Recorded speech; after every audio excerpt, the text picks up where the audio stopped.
कच्चे का डाकू शाहिद लुंड को अकेले मार दिया गया या कोई और प्लान था। आज की वीडियो में आपसे ये डिस्कस करेंगे और साथ ही आपको बताएंगे कि शाहिद लुंड की ऐसी क्या गलती थी जिसकी वजह से उसको मारा गया। शाहिद लुंड जहाँ तक तो उसका मामला था कि वो लोगों को बता रहा था कि मैं बेगुनाह हूँ, सोशल मीडिया के ऊपर आ गया, तो वहाँ तक तो कहानी थी ठीक।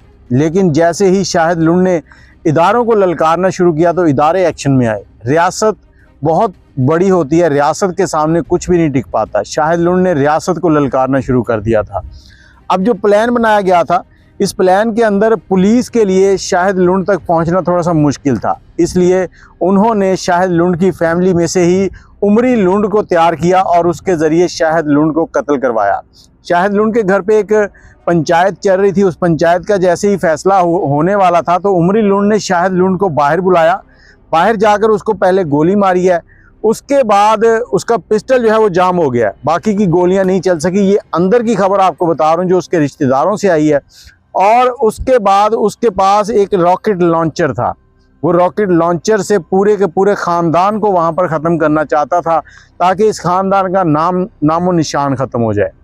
अब उमरी लुंड ने जैसे ही पिस्टल जाम हुआ तो उसके बाद रॉकेट लॉन्चर उसको चलाना चाहा, जब वो भी नहीं चला तो वो बहुत ही घबरा गया। इसी घबराहट के साथ उसने वहाँ से भागना मुनासिब समझा और आपने वीडियोस में देखा होगा वो भागते हुए पुलिस के पास आया, क्योंकि पुलिस उसको प्रोटेक्शन दे रही है।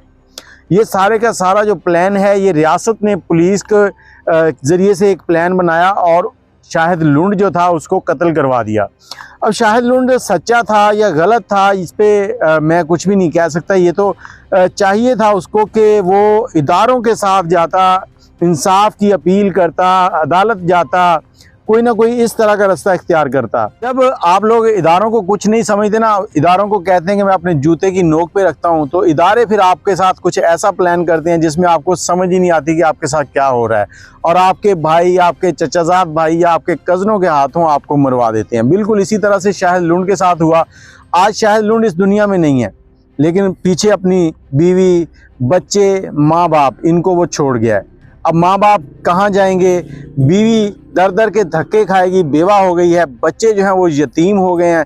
सारी उम्र उनके माथे के ऊपर एक निशान लगा रहेगा कि शाहिद लुंड कच्चे का डाकू उसके बच्चे थे। शाहिद लुंड को बहुत से लोग पसंद करते हैं। शाहिद लुंड एक ऐसी पर्सनैलिटी बन चुका था जिसने इमरान खान के लिए भी आवाज़ उठाई। बहुत से ऐसे लोग, एक स्पेशली यूट्यूब के ऊपर एक बच्चा, टिकटॉक पर एक बच्चा है जिसका अकाउंट डिलीट हो गया था, उसने शाहिद लुंड के लिए कुछ वीडियोस बनाई तो शाहिद लुंड ने उनको रीट्वीट किया, रीपोस्ट किया इसके टिकटॉक के ऊपर। उस बच्चे की वीडियोस को अपने जो फॉलोअर थे उनसे कहा कि इसको लाइक करो, इसको फॉलो करो। तो इस तरह के बहुत से काम कर रहा था। अब आपने उसका एक आखिरी इंटरव्यू देखा था जिसके अंदर उसने बाकायदा तौर पर, उसकी आंखें नम थीं, भरी हुई थी, और वो कह रहा था कि मुझे डाकू किसने बनाया उसको ढूंढो। अब वो कौन ढूंढेगा? वो रियासत ढूंढेगी।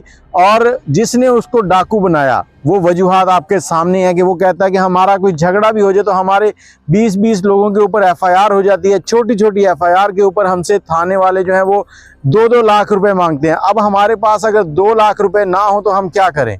फिर हम लोग इन जंगलों के अंदर आ जाते हैं, कच्चे के जंगलों में। एक तरफ दरिया है, दूसरी तरफ पुलिस है, सेंटर में हम बैठे होते हैं और हम बन जाते हैं फिर डाकू। अब हम बाहर तो जा नहीं सकते कि कोई कमाई कर सके, बाहर निकलेंगे तो पुलिस पकड़ेगी, जंगल के अंदर कोई कारोबार नहीं है। तो इस तरह से ये डाकू सामने आते हैं और फिर लोगों को अगवा करते हैं, उनसे तावान की रकमें मांगते हैं। लेकिन जो इसके जिम्मेदारान हैं उनको इदारों ने आज तक नहीं पकड़ा। ये एक सवालिया निशान है।